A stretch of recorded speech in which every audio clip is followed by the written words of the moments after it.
The restaurant lights were warm and golden, casting soft glows over wine glasses and half-eaten plates of pasta. Laughter filled the air, blending with the hum of background music. To anyone else it was a perfect night, a celebration of life, love, and friendship. But I couldn't hear the laughter. Not really. Not over the pounding in my chest, not over the bile that rose in my throat every time my eyes strayed across the table. Across from me sat my wife, Claire, glowing with the kind of beauty that once made me believe in forever. She was dressed in deep emerald, the color she knew I loved, her eyes sparkling with birthday excitement.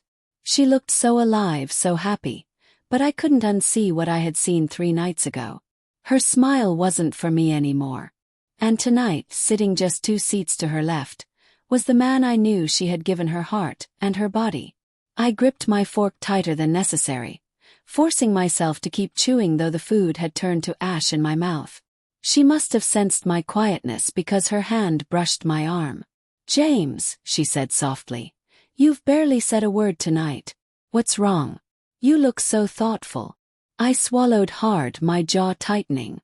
Every head at the table turned toward me. Friends, family, colleagues.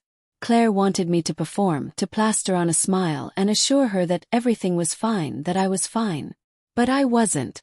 So I let the words fall, heavy and sharp enough to slice through the laughter around us. "I'm just wondering," I said, my voice louder than I intended, "how you had the nerve to invite your lover to your birthday dinner." The air collapsed. Forks clinked against plates. Laughter died mid-breath. And Claire's face, radiant a moment ago, drained of color so fast I thought she might faint. 3 nights earlier, the truth had found me when I wasn't looking for it. I'd left the office late, a forgotten briefcase forcing me to turn back after dinner with a client. On the way home, I passed by a little wine bar Claire and I used to frequent. Nostalgia tugged at me until I saw her, not alone. She sat at the corner table, her hand resting on another man's, her smile softer than I'd seen in months. The man leaned closer, brushing a strand of hair behind her ear in a gesture so intimate it made my stomach lurch. I pulled over, my chest tightening as I stared through the window like an intruder in my own life. It wasn't just the touch. It wasn't even the kiss that followed, though that nearly broke me. It was the way she looked at him. Tender, familiar, as though she had found home in someone else's arms. I didn't burst in, didn't shout or make a scene. Instead, I drove home in silence, my mind unraveling the last year of our marriage. The late nights at work, the sudden secretiveness with her phone, the distance in her eyes when she lay beside me. It all made sense now. At the dinner table, silence spread like wildfire. Her friends shifted uncomfortably, unsure whether to look at her or me. Her parents froze, eyes wide, while her younger sister's mouth dropped open in shock. Him, the man, Mark. He had the audacity to sit there, clearing his throat and adjusting his tie, as if my accusation were a minor inconvenience, a fly buzzing too close. "James!" Claire gasped, her voice shaking. "What are you talking about? That's ridiculous." I let out a humorless laugh. "Ridiculous? Should I tell them where you were Monday night? Or how he kissed you like he's been doing it for months?" Gasps erupted. Someone dropped a spoon. Her hand trembled as she reached for her wine glass, knocking it slightly before steadying it. You must be mistaken. You. Don't insult me with lies, Claire." I snapped, the restraint I'd carried since that night burning away. "I saw you. I watched you." Mark finally spoke, his tone smooth but tight. "Maybe we should step outside and—" "Don't," I cut him off, my glare pinning him to his seat. "You don't get to talk. Not here. Not now." The weight of truth pressed down on the table, suffocating the birthday celebration into something grotesque. Nobody moved. Nobody breathed. Claire's face twisted. Guilt, fear, anger, desperation all flashing like lightning. "James, please," she whispered. "Not here. Not in front of everyone." "Why not?" I asked, my voice hollow.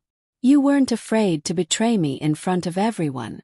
You invited him here like he belongs." The night unraveled from there. People excused themselves, murmuring apologies, avoiding eye contact.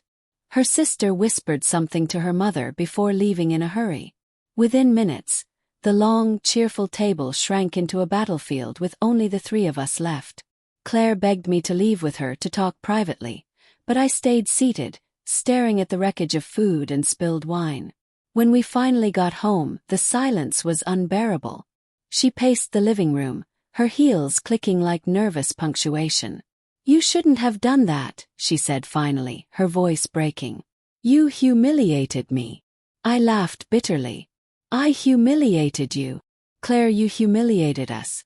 You humiliated our marriage." All I did was stop pretending.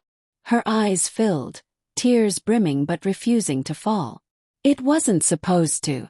I didn't mean for it to happen." "Didn't mean?" asked, my voice rising. "You held his hand, kissed him, invited him to your birthday. That's not an accident. That's a choice." She pressed her palms to her eyes, shaking. "James, I don't even know how to explain. I felt like you weren't there for me anymore. You're always working, always tired." He listened. "He made me feel seen." Her words cut, but not as much as I expected. They were excuses, flimsy shields against the reality that she had chosen someone else. "And what about me, Claire?" I whispered. "Who made me feel seen?" The silence that followed was the loudest sound I'd ever heard. The days after were a blur of cold mornings and sleepless nights. Claire tried to explain, to beg, to bargain. She swore it was a mistake, that it hadn't gone as far as I thought, that she loved me still. But the images in my mind, her smile for him, her hand in his, refused to fade. Trust, once shattered, doesn't rebuild overnight. Sometimes it doesn't rebuild at all. One evening, as she cried into her hands at the kitchen table, I realized something. I wasn't just mourning her betrayal. I was mourning us, the people we had been when we first fell in love, the future we had dreamed of, the trust one thought was unshakable. I stood, walked to the counter, and slid my wedding ring off my finger. The metal felt heavier than it ever had before. "James, please," she whispered, her voice breaking. But I couldn't. Not anymore. The divorce came months later, clean on paper but jagged in reality. She moved in with a friend. I kept the house but filled it with silence. Sometimes I replay that birthday dinner in my mind, the way her face fell when I spoke the truth out loud. Part of me wonders if I could have waited, if I should have kept it private. But another part, the part that's still healing, knows I had to say it. Because secrets rot in the dark. And that night, under golden lights and clinking glasses, I chose to drag ours into the open. For once, the humiliation wasn't mine alone to bear. And in that painful, messy truth, I found the first flicker of freedom.